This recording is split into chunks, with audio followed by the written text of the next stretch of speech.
Okay, so we all know Moira, right? The support that does damage, but not that support that does damage. Or that support that does damage. Or that one. Or that one. Or that. Moira's whole thing is to be as annoying as possible to the enemy team, whether it's by flanking, consistently dealing damage, or providing a very large amount of healing to the rest of your team. Today though, we're going to be following the first route. Although you'll probably be flamed in game chat for doing so, it's very fun and it does piss off the enemy team, which is always the sign of a great play. Okay, so we're going to start with my general playstyle for today, known as Flank Moira, or more commonly TikTok Moira. Hey Lois, what's going on here? The whole playstyle revolves around one singular ability that, if put on a DPS, would probably make them instantaneously broken. I'm of course talking about Fade, the best get out of jail free card in the game, and it's not even close. Taking a bunch of damage? Fade. About to be hit by an enemy ultimate? Fade. Want to get behind enemy lines and start harassing their supports? Don't Fade actually, you should rarely be using it to engage. Unless you specifically want to kill the Widow that's been annoying your team the entire game, then yeah, it's probably worth it. Now, while you're doing this, you're going to have to pay attention to the use of your balls. The main one you're going to be using in this position is the DPS orb, as it will help you kill the solo DPS or support before their teammates come running in to save them. Both your damage beam and orb do 50 damage per second each, allowing you to finish off your enemies pretty quickly. However, there are still a few situations where it's better for you to use your healing orb, even if you don't plan on, healing your team.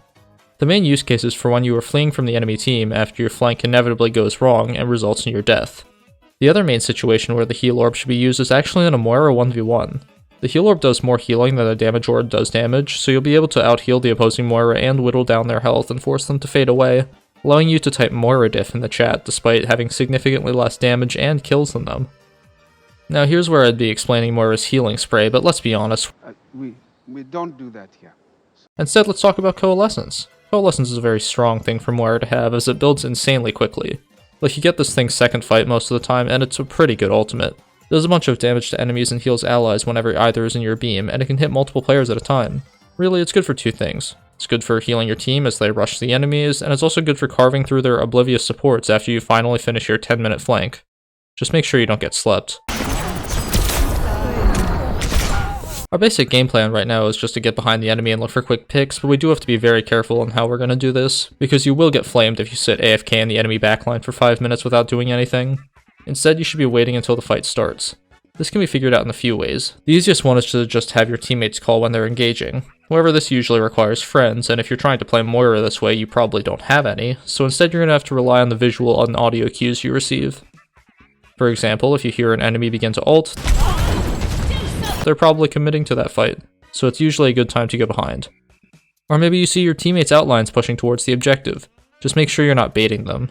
Leaving your team in a 4v5 is a surefire way to lose every fight, so you need to act quickly before the fight is already lost.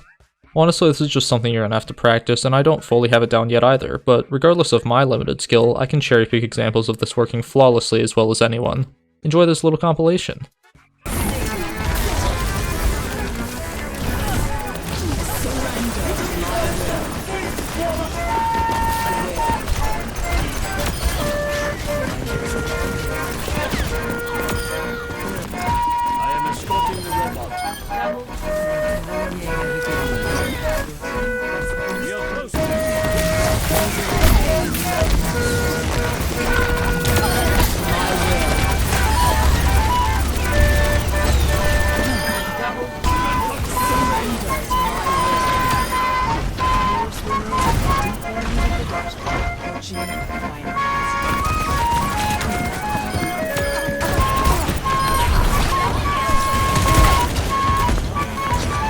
There you see.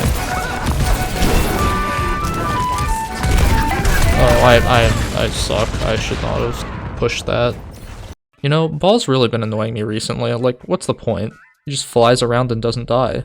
To combat this, I think that the devs should really try nerfing Genji already. Like, come on.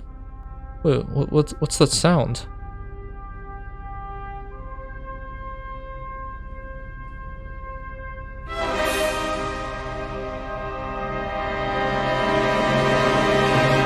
Yeah, Moira just kinda destroys Genji. Everything you have goes through deflect, and you have soft lock on so you don't miss him while he's jumping around, and you can just fade through dash. There's absolutely nothing you can do. I know fun and Overwatch don't usually go together, but I think the most fun thing you can do as Moira is to just annihilate a Genji. Good times. Anyways, I suppose that's all I got for Moira. She doesn't exactly have the highest skill cap, which is probably why nobody plays her at the top ranks, but down here with us casuals, she will probably continue to be a menace for seasons to come. That is, if you don't get slept.